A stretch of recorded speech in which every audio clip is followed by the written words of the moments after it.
Đạo diễn Trịnh Hiểu Long khiêm tốn chia sẻ, không ngờ Tăng Hải Truyện lại bùng nổ đến vậy. Xét trên mọi phương diện từ tỷ suất người xem, độ nóng cho đến danh tiếng, Tăng Hải Truyện do Trịnh Hiểu Long làm đạo diễn, Tiêu Chiến và Trương Tịnh Nghi đóng chính, chắc chắn là bộ phim hot nhất tháng 6 này. Thế nhưng, trong buổi phỏng vấn gần đây, đạo diễn Trịnh Hiểu Long lại chia sẻ rằng ông không ngờ bộ phim lại gây tiếng vang lớn như vậy. Chính sự khiêm tốn ấy một lần nữa khiến khán giả thêm phần yêu mến ông. Ông cho biết, bản thân không ngờ phim sẽ bùng nổ, cũng giống như khi làm bất kỳ tác phẩm nào trước đó, ông không bao giờ đặt kỳ vọng sớm rằng phim sau khi phát sóng sẽ ra sao. Theo ông, việc khán giả yêu thích hay không phải là điều ông cố gắng theo đuổi một cách ép buộc từ đầu. Ông chỉ đơn giản là làm tốt phần việc của mình, hoàn thành trách nhiệm với tác phẩm. Không nghi ngờ gì nữa, những chia sẻ này đã lột tả trọn vẹn hình ảnh một đạo diễn nghiêm túc, tận tâm và luôn tập trung vào chất lượng của từng bộ phim mà ông thực hiện. Khi làm phim, ông chỉ chuyên tâm vào tác phẩm, kiểm soát nhịp độ cốt truyện và bảo đảm chất lượng ở mức cao nhất. Còn sau khi phát sóng, kết quả như thế nào, ông để khán giả và thị trường tự đánh giá. Một đạo diễn có tư duy xuất phát từ tác phẩm,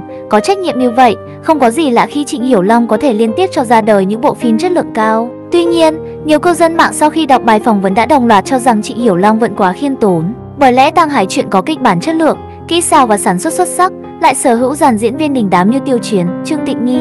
Tất cả đã hội tụ đủ yếu tố để trở thành một bom tấn truyền hình. Chưa kể trong giới phim ảnh, câu nói phim của đạo diễn Trịnh Hiểu Long nhất định là phẩm chất thượng thừa từ lâu đã được truyền tụ. Từ Chân Hoàn Truyện đến Nam Lai Bắc Vãng, đạo diễn Trịnh luôn giữ tinh thần cầu toàn, hết lòng với từng tác phẩm, nhờ đó gặt hái được cả thành tích lẫn danh tiếng đáng nể. Với từng ấy lợi thế, Tăng Hải Truyện của thực khó mà không hát. Tất nhiên, Trịnh Hiểu Long với vai trò đạo diễn có thể thật sự không ngờ bộ phim lại gây sốt đến thế, nhưng chắc chắn ông biết rõ đây sẽ không phải là một tác phẩm tầm thường. Với một đạo diễn có thực lực như ông, niềm tin vào tác phẩm của mình là điều hiển nhiên. Cần biết rằng, ngay từ khi chưa lên sóng, Tăng Hải Truyện đã được cư dân mạng gọi là Lang Nha Bảng phiên bản mới. Với cốt truyện xoay quanh hành trình báo thù của nam chính Tăng Hải, kết hợp nhiều yếu tố như phong thủy, chính trị triều đình cùng các mối quan hệ tình cảm. Dù là hành trình từng bước khiến kẻ thù như Trang Lô Ẩn, Tào Tĩnh Hiền, Triệu Bình Văn lần lượt chịu trừng phạt, hay là những mối quan hệ phức tạp giữa Tăng Hải và Trang Chi Hành, Cao Minh, Hương Ám Đồ, hoặc tuyến phụ huyền ảo liên quan đến Quý Tỷ, tất cả đều khiến khán giả không thể rời mắt.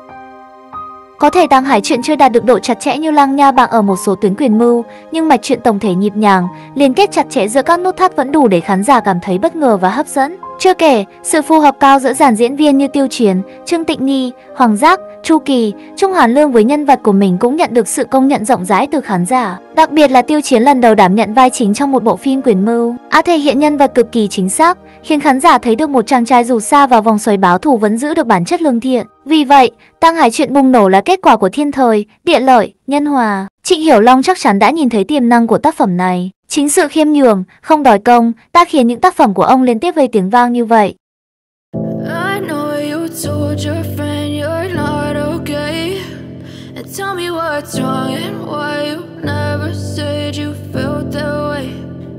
You're trying to stay strong and fake a smile until